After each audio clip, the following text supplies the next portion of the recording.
Vous êtes-vous déjà demandé pourquoi la Bible commence par la phrase au commencement? Dieu créa les cieux et la terre et dit ensuite immédiatement que la terre était informe et vide. Quelque chose semble anormal.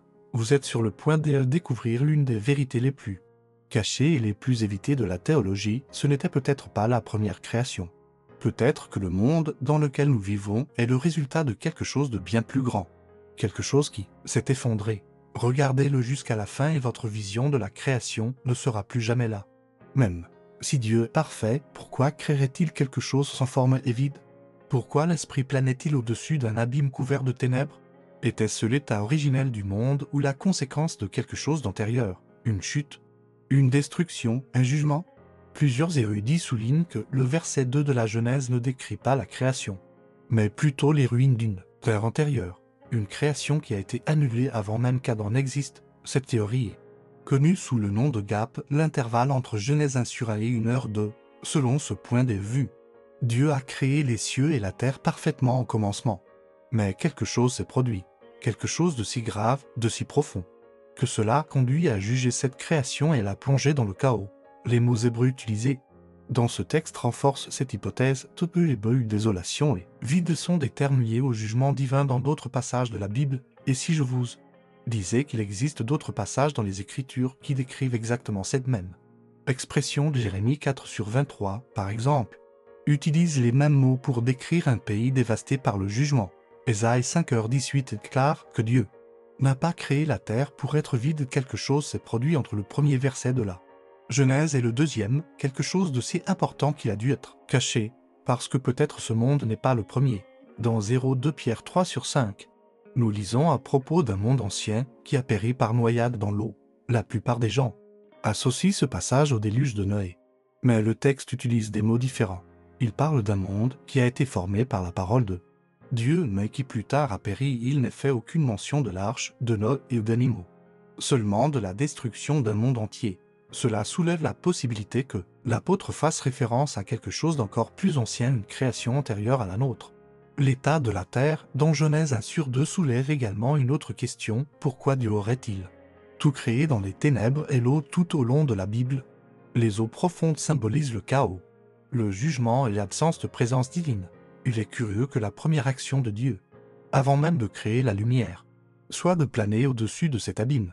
Cela indique qu'il était sur le point de restaurer quelque chose, non pas pour créer à partir de zéro, mais pour reconstruire ce qui a été brisé. Cette lecture change tout, plutôt que de considérer la Genèse comme le commencement absolu. Peut-être sommes-nous en présence d'un nouveau commencement, un nouveau cycle, après une destruction, comme si Dieu nettoyait les décombres d'une guerre céleste, d'une rébellion qui ternissait la perfection de la création. La terre informe et vide serait alors une conséquence, le résultat visible d'un jugement invisible qui aurait déjà eu lieu dans les cieux. Cette idée est renforcée par des textes tels qu'Isaïe 14 et Ézéchiel 28 qui décrivent la chute d'un être glorieux. Souvent associé à Lucifer, il aurait été expulsé à cause de son arrogance et jeté à terre. Mais libéré où? Cette chute à terre pourrait-elle se référer précisément à cette ancienne création qui a fini par être plongée dans le chaos? Le lien entre le jugement de Lucifer et l'état de la terre dans Genèse 1 sur 2 est plus fort qu'il n'y paraît. Si cette théorie est vraie, alors le récit de la création dans Genèse 1 sur 3 et suivant n'est pas un acte original, mais une œuvre de restauration. Dieu commence par séparer la lumière et les ténèbres, le firmament et les eaux. Comme s'il organisait ce qui était en désordre, il n'est pas fait mention de la création d'anges ou de royaumes célestes à cette époque, car ils existaient déjà. Tout indique une réorganisation.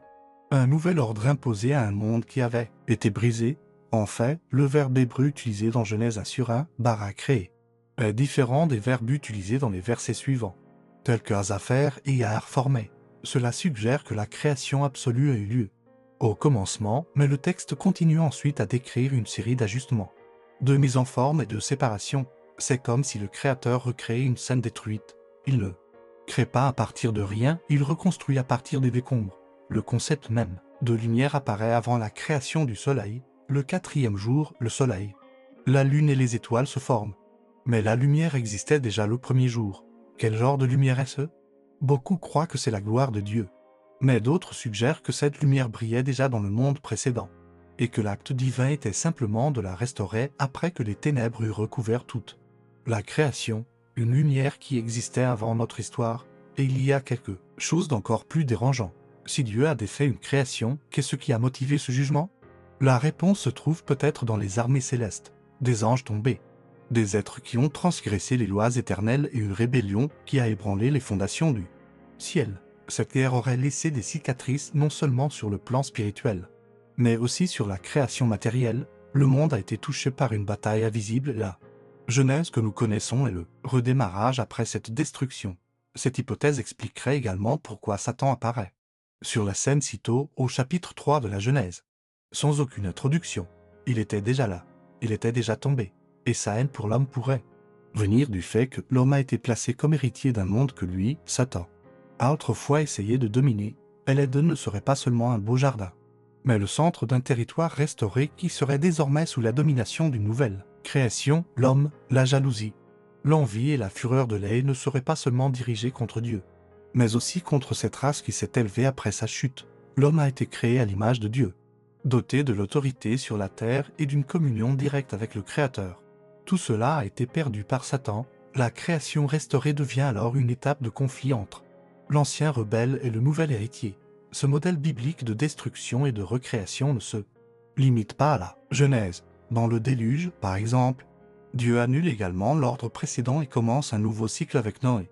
Dans l'Apocalypse, nous voyons la promesse de nouveaux cieux et d'une nouvelle terre une fois de plus. Dieu détruisant l'ancien pour établir la perfection. Cela montre un modèle divin lorsque la corruption atteint sa limite. Dieu intervient et recommence, et peut-être que cela s'est produit avant tout ce que nous savons. De nombreux textes apocryphes et traditions anciennes font référence à des époques antérieures, à des mondes qui existaient avant l'humanité, à des cycles cosmiques antérieurs à l'histoire enregistrée, bien que non canoniques. Ces récits font écho à la même idée: le monde actuel n'était pas le premier. La Bible, bien qu'elle ne le dise pas explicitement, semble laisser suffisamment de traces pour ceux qui ont un œil attentif. Le silence entre Genèse 1h1 et 1h2 contient peut-être plus que nous ne le pensons. Lorsque Dieu ordonne que la lumière soit, c'est comme s'il coupait le voile de ténèbres qui recouvrait une réalité antérieure. Il ne dit pas que la lumière soit, mais plutôt que la lumière soit, comme s'il réveillait quelque chose qui existait déjà mais qui s'était éteint. Cette distinction est subtile mais puissante. La création d'Adam et Ève n'est donc pas seulement le début de l'humanité, mais la reprise d'une mission céleste, un nouveau projet. Dans un monde reconstruit sur des ruines antiques, un autre détail important est l'absence de la création des anges dans le récit de la Genèse. Ils étaient déjà présents, car Job 3000 déclare que tous les fils de Dieu chantaient lorsque Dieu posa les fondations de la terre. Cela indique que ces êtres existaient déjà avant la reconstruction décrite dans la Genèse, et s'ils existaient déjà, il y avait aussi un scénario céleste, une histoire antérieure, une hiérarchie. Qu'est-il arrivé à ce premier scénario? Le livre d'Isaïe parle d'un jour ancien où le Seigneur brisa la verge des méchants. Ce langage fait référence à des actes de jugement antérieurs à l'histoire humaine. Jésus lui-même mentionne qu'il a vu Satan tomber comme un éclair du ciel, quelque chose qui s'est produit avant son ministère terrestre. Toutes ces références, lâches, une fois reliées, tracent les contours d'un récit caché, d'un prologue effacé de la Bible. Et pourquoi cela aurait-il été réduit au silence?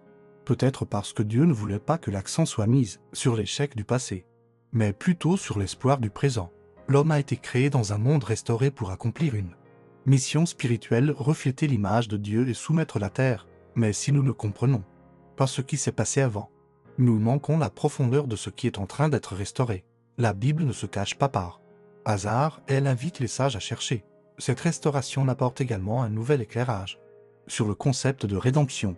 Si Dieu a déjà restauré un monde après le jugement, cela montre qu'il est avant tout un Dieu de nouveaux commencements. La création de l'homme n'était pas une expérience, mais une réponse, une façon de remplir de lumière ce qui a été corrompu par les ténèbres.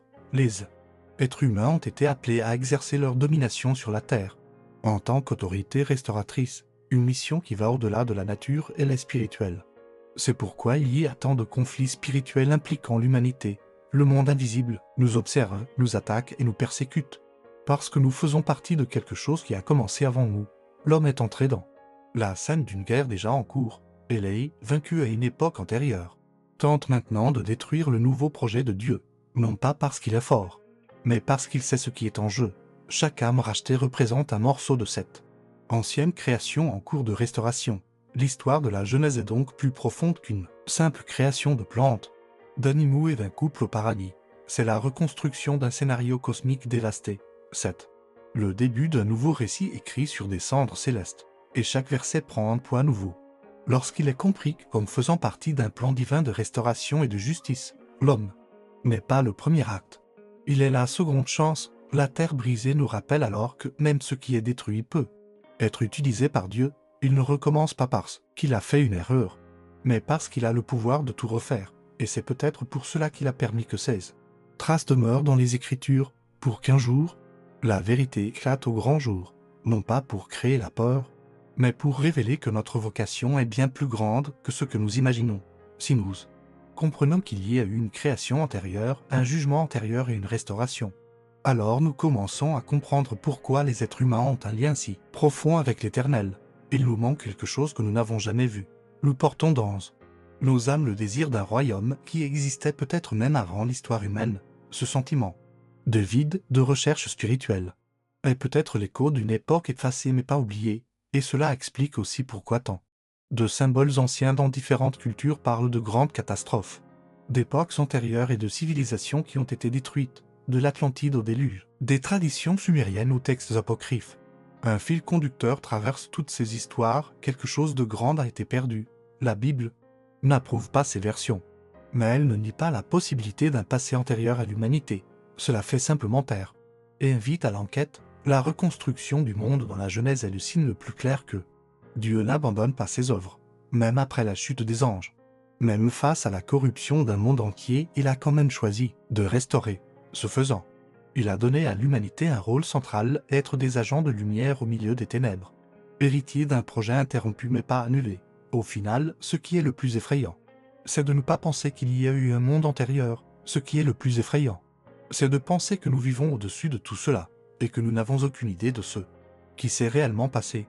Mais Dieu a laissé des indices, et la Bible, lorsqu'on la lit avec des yeux attentifs, révèle bien plus qu'il n'y paraît. Nous ne sommes pas seulement au début d'une histoire, nous sommes au début d'une mission éternelle. C'est peut-être pour cela que tant de passages bibliques parlent d'un nouveau ciel et d'une nouvelle terre, car depuis le commencement, Dieu a racheté, recréé et restauré ce qui était brisé.